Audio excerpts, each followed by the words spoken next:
The divorce between the Jonas Brothers singer, American-born Joe Jonas, and British actress, Game of Thrones star Sophie Turner is becoming a little bit complicated. Now, it has been reported, and we have to say it's been reported, that Sophie has sued Joe Jonas, requesting that he return their two children to their habitual residence in England rather than being in America with their father. Now, originally, the couple had said that their split was amicable, but, Jane, I think we probably all know from our own lives or, you know, friends' lives, that it's really difficult when kids are involved. Yeah, it's really, I think, especially when young children are involved, because then you've obviously got, you know, where are they going to live and how are the dynamics going to work. I mean, parking their case in terms of, you know, obviously Sophie is English and Joe is American, but parking their case, when you get relationships of different nationalities, there have been, I made a documentary years ago actually about the difficulties that come up when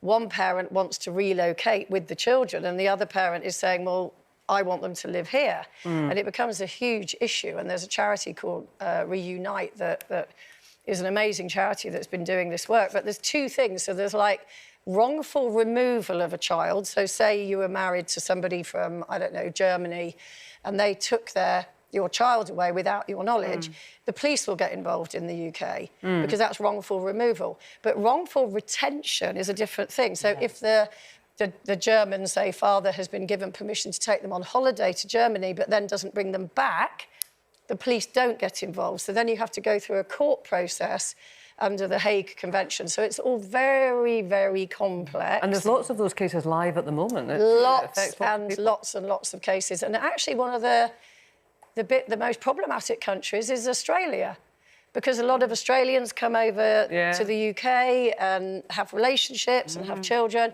And then, of course, it's natural that when your relationship breaks up, particularly if you're the woman, and you've got primary care of the kids, you want to be where your support network is. So they often take the kids back to Australia. But it's not just across borders, because, you know, with my stepdaughter, her mum wanted to relocate. And within the UK? Within the UK. And, you know, marked access was 6 o'clock on a Friday night. That meant hours and hours in the car to collect her. Then if you're late, and God knows we can't rely on getting anywhere in this country because traffic is just insane, all that access time that is spent in the car, also then the child constantly feeling car sick every time that their parent. And the way in those days you were referred to was as the absent parent, which is an incredibly painful thing. If you think about the power of that word, absent. And so at that time, all the responsibility for the travel was with the absent parent. So, even though you know, want to be. Anywhere in the country, I don't know what it's like now, it might have changed, but it just felt so tipped against the dad. And the thing is, so often we have a go at fathers that aren't stepping up to the plate enough.